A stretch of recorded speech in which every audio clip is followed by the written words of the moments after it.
వ్యాపారం ద్వారా కానీ వ్యవసాయం ద్వారా కానీ ఆదాయం రావాలి తప్ప రాజకీయాలపైన ఆధారపడకూడదని ఆ రోజు హెరిటేజ్ ఫుడ్స్ పెట్టాం.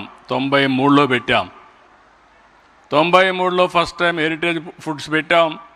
95లో నేను సీఎం అయ్యా. 2005లో స్కూల్ పెట్టాం. 97లో ఎన్టీఆర్ మెమోరియల్ ట్రస్ట్ పెట్టాం. కానీ నేను 2 ఏళ్ళలోనే ఆ రోజు మీరు అందరూ గుర్తుపెట్టుకోవాలి, పిల్లలకు ఒక విజన్ ఉండాలి. నేను చిన్నప్పుడు కాలేజీలో చదువుకునేటప్పుడు నాకు ఒక ఆలోచన వచ్చేది, ఏం కావాలి అని. చాలామంది ఐఏఎస్ చేయమన్నారు. నేను ఐఏఎస్ అంటే బాగా చదవాలి, నేను చదవడం లేదు కాబట్టి నాకు నచ్చిన పని చేయాలని నేను కాలేజీలో ఉండగా రాజకీయాల్లోకి రావాలని నిర్ణయించుకొని మొట్టమొదటిగా కాలేజీ యూనివర్సిటీ నుంచే ఎమ్మెల్యేగా పోటీ చేసి ఎమ్మెల్యేగా గెలిచి 2 సంవత్సరాల్లో మంత్రి అయ్యాను. అక్కడి నుంచి చరిత్ర అంతా కూడా మీ అందరికీ తెలుసు. ఇప్పుడు 4వసారి ముఖ్యమంత్రిగా ఉన్నా. ఎన్నిసార్లు ముఖ్యమంత్రిగా ఉన్నామనేదానికంటే నేను ముఖ్యమంత్రిగా ఉన్నప్పుడు ఏం జరిగిందనేది చాలా ముఖ్యం, ఏం చేశావనేది చాలా ముఖ్యం. అందుకే ఈరోజు మిమ్మల్ని అందరినీ కోరేది, ఇక్కడే భువనేశ్వర్ గారిని చూస్తే మీకు స్ఫూర్తినివ్వాలని ఆవిడ విషయం కూడా ఒక్క నిమిషం మీకు చెప్తున్నా. ఆవిడ ఒక హౌస్ వైఫ్. నేను పెళ్లి చేసుకున్న తర్వాత మొదట్లో నేను మామూలుగా రాజకీయం చేశాను, తర్వాత బిజినెస్కి వచ్చాను. నేను 2 ఏళ్లలో ఫైనాన్స్ అండ్ రెవెన్యూ మినిస్టర్ అయ్యాను. అప్పుడు లోకేష్ చిన్న అబ్బాయి, 10-11 సంవత్సరాలు. అప్పుడు ఆవిడని అడిగాను హెరిటేజ్కి పోమని. నేను పోలేను, నాకు అనుభవం లేదు, నేను పోనని చెప్పి కొంత అయిష్టంగా ఒప్పుకున్నారు. ఆ తర్వాత హెరిటేజ్కి మీరు చూస్తే నేను ఎప్పుడూ పట్టించుకోలేదు. సమర్థవంతంగా పనిచేసి హెరిటేజ్ వ్యవస్థని, ఆ కంపెనీని బ్రహ్మాండంగా నడిపించిన వ్యక్తి భువనేశ్వరి గారు. అంటే ఒక్కోసారి పట్టుదల ఎట్లొస్తుందనేదానికి ఇదొక ఎగ్జాంపుల్ మాత్రం.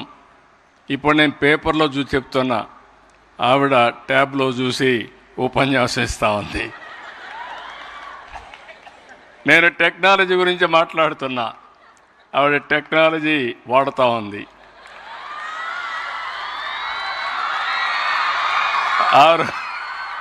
ఆ రోజు నేను హైటెక్ సిటీ కట్టి ఐటీని ప్రోత్సహించాను. ఈరోజు మళ్ళీ డేటా సెంటర్,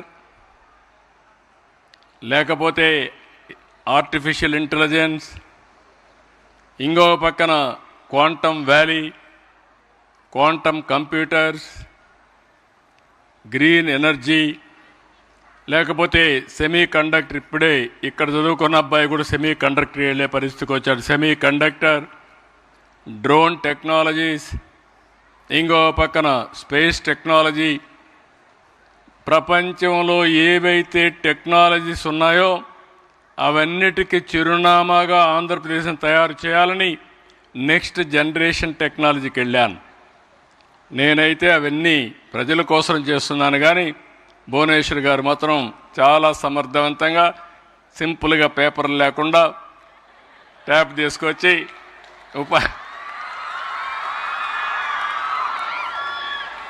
కావలసిన పాయింట్లు తీసుకొని చెప్పే పరిస్థితికి వచ్చారు. నేను ఆవిడని చూశాను. వాళ్ళ నాన్న మారిగా పట్టుదల ఉంది, మొండితనం కూడా ఉంది. చాలా ఏదైనా పట్టుకుంటే చాలా గట్టిగా చేస్తారు. నేను చూశాను ఆవిడని ఒక భార్యగా, తల్లిగా, గృహిణిగా, ట్రస్టీగా, హెరిటేజ్ ఎండీగా చాలా విజయాలు చూశాను. నేను గర్వపడుతున్నా. ఎందుకంటే ఒక్కొక్కరు ఒక్కొక్క పనికి పరిమితం అవుతాం. నేను ముఖ్యమంత్రికే పరిమితం అవుతాను. లేకపోతే అట్ బెస్ట్ పార్టీ అధ్యక్షుడిగా, మంచి పార్టీ అధ్యక్షుడిగా పనిచేస్తాను. మిగిలిన అన్ని విషయాలు సమర్థవంతంగా నిర్వహిస్తూ ఆవిడ ఎక్కడా లోటు లేకుండా చేసే పరిస్థితికి వచ్చారు. దాని పర్యవసానమే మీరు చూస్తే ఇటీవల లండన్లో 2 ప్రెస్టీజియస్ అవార్డ్స్ 2 వచ్చాయి. డిస్టింగ్విష్డ్ ఫెలోషిప్ 2025 అవార్డు, ప్రజాసేవ, సామాజిక ప్రభావ రంగాల్లో ఆమె చేస్తున్న కృషికి ఇన్స్టిట్యూట్ ఆఫ్ డైరెక్టర్స్ IOD ప్రదానం చేశారు. 2 హెరిటేజ్ ఫుడ్ సంస్థకు కార్పొరేట్ గవర్నెన్స్లో ఇచ్చిన golden peacock award for excellence in corporate governance 2025.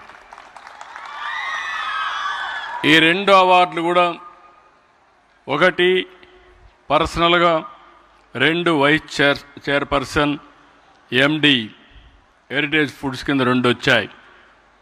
ఇలాంటి సమర్థవంతమైన వ్యక్తి ఆలోచించినప్పుడు ఆవిడలో నేను ఎప్పుడు చూస్తాను, ఎప్పుడూ డిస్సాటిస్ఫాక్షన్, ఏదో చేయాలి, ఇంకా చేయాలి, ఇంకా బాగా చేయాలని ఆలోచన ఆవిడకి ఎప్పుడూ ఉంది. నాతో కూడా చాలాసార్లు డిస్కస్ చేశారు. ఎడ్యుకేషన్ని ఒక వర్టికల్గా, దీన్ని లాజికల్గా తీసుకుపోవడానికి రాబోయే రోజుల్లో నాకు ఏమాత్రం అనుమానం లేదు. వన్ ఆఫ్ ది బెస్ట్ వర్టికల్గా, ఇన్స్టిట్యూట్ ఆఫ్ ఎక్సలెన్స్గా ఈ ఎడ్యుకేషన్ తయారు చేసే బాధ్యత భువనేశ్వర్ గారు తీసుకుంటారని చెప్పి కూడా నేను మీకు తెలియజేస్తున్నా.